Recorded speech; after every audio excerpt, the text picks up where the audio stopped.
नमस्कार मंडळी, मी ललिता. आत्ता मी निघाले होते. आता मी मागच्या वीकमध्ये गेले होते नाणेसधामला आणि पालखीसाठी मी गुरुवारच्या गेले होते. तर तो हा व्हिडिओ आहे आणि मी आत्ता तो शेअर केला आहे. तर आज मी निघाले होते त्या दिवशी वल्लभनगरला जाण्यासाठी. माझं त्या दिवशी दुपारी मी सुट्टीच घेतली होती क्लिनिकला आणि मग सगळी घरची थोडीशी कामं वगैरे उरकून आणि माझा 1 दिवसाचा प्रवास होता आणि मी माझ्यासोबत अजून संत संघमधल्या 2 काकू आम्ही अशा नाणेसधामला जाण्यासाठी निघालो होतो. कारण नाणेसधाम इथे गुरुवारची पालखी असते आणि नवसाची पालखी असते. त्या पालखी प्रदक्षिणेसाठी आम्हाला जायचं होतं. तर पुण्यातून आम्ही निघालो होतो. तर मी आता निघाले आहे वल्लभनगर जाण्यासाठी. तर वल्लभनगरवरून तिथून बस असते प्रत्येक वेळेस आपल्याला रत्नागिरी जाणाऱ्या किंवा चिपळूण वगैरे स्टेशन जाणाऱ्या बस आहेत बस स्टॉपला. तर तिथे मी जाण्यासाठी निघाले होते आणि आता संध्याकाळ झालेली आहे. तर संध्याकाळची 7 वाजताची बस भेटते आपल्याला आणि दुसरी बस असते ती 9 वाजता. तर अशा चिपळूणला जाण्यासाठी 2 बसेस आहेत पुण्यातून. तर डायरेक्ट आपल्याला ती नाणेसधाम बस स्टॉपपर्यंत ते सोडतात किंवा मग आपल्याला मध्ये सुद्धा उतरावं लागतं. तर मी आता कसा प्रवास करणार आहे हे मी तुम्हाला दाखवते.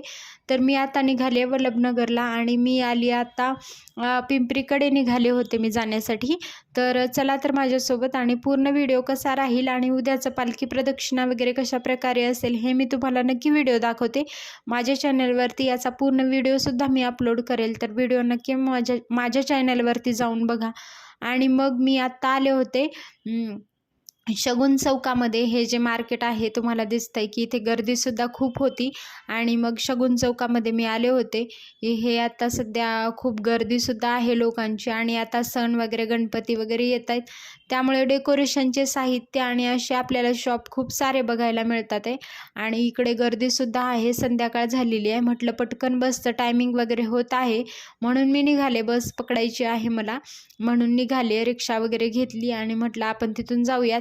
पुढे माझ्यासाठी वेट करतायत काकू वगैरे. मी आले आहे मोरवाडी चौकामध्ये आणि इथून आम्हाला जायचं आहे वल्लभनगर. वल्लभनगरचं जे बस स्टॉप आहे तिथं आता मी इथे आल्यानंतर एक मेट्रो इथून जात होती आणि बससुद्धा आहेत महामंडळच्या ST बसेससुद्धा.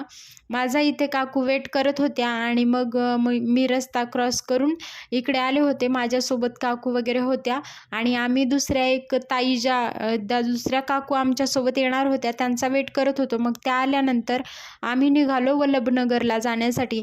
इथून मोरवाडी चौकातून आपल्याला 20 रुपये तिकीट घेतात आणि बस स्टॉपपर्यंत सोडतात वल्लभनगर. आणि मग आम्ही निघालो रिक्षानी. आम्ही तिघीसुद्धा वल्लभनगरला जाण्यासाठी. आता मी तुम्हाला दाखवते की तिथून बसचा प्रवास वगैरे कसा असेल